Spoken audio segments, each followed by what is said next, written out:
สวัสดีครับวันนี้ข่อยก็จะไปเที่ยวกับแฟนครับวันนี้พวกเฮาก็พากันไปผาสะนะไดครับนี่ข่อยก็ฮอดแล้วครับนี่เฮาก็จะไปขึ้นเทิงเขาบัดเนี่ยเปรียบใกล้พี่น้องข่อยนั่งจนดากเปียกกว่าสิฮอดผาสะนะไดมาขึ้นผาอีกบัดเนี่ยเบิ่งเด้อเบิ่งวิวข้างทางมันก็พอฮีลใจข่อยได้อยู่นิดหนึ่ง ข้อยนั่งมาแต่มออุบลพู้นพี่น้องเบิ่งฝนก็สิตกบัดเนี่ยข้อยเมื่อยบักอย่างคักอีก10 โลอีก10 โลข้อยก็นั่งจนว่าฝนก็ตกน้ำค้างก็ตกหมอกก็ตกนี่ข้อยก็กำลังเดินทางขึ้นเขาระหว่างทางก็บ่มีหยังชมหมอกชมวิวไปสั่นล่ะพี่น้อง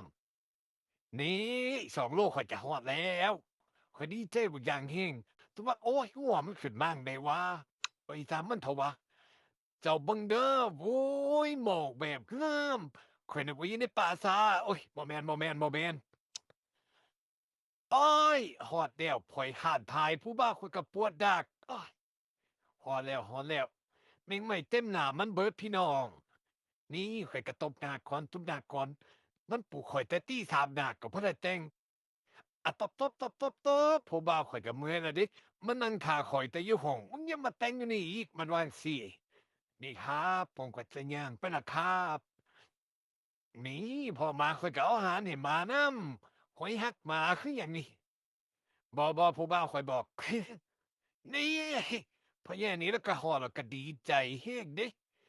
นี่ผาสะนะไดพะนะเฮ้ยย่างไวๆเบิดหาข้อยเอ้ยนี่วิวแม่น้ำโขงพี่น้อง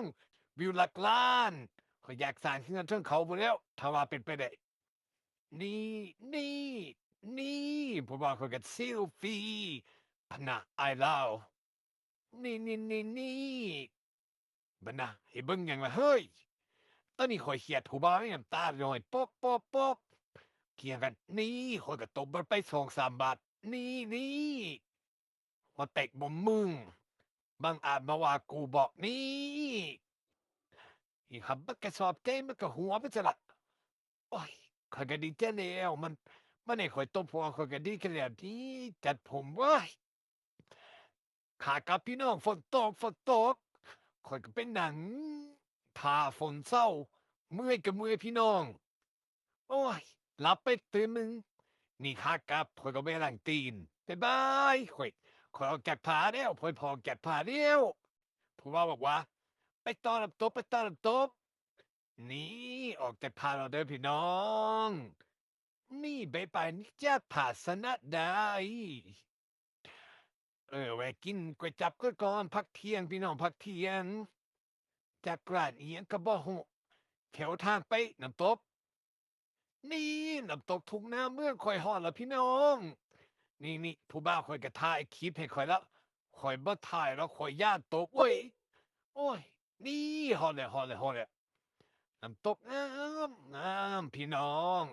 ก็ถ้าถ่ายมาให้ส่ำนี้ล่ะข้อยเมื่อยแรงข้อยสิหลับข้อยก็เลยถ่ายส่ำนี้ล่ะครับเนี่ยบ๊ายบาย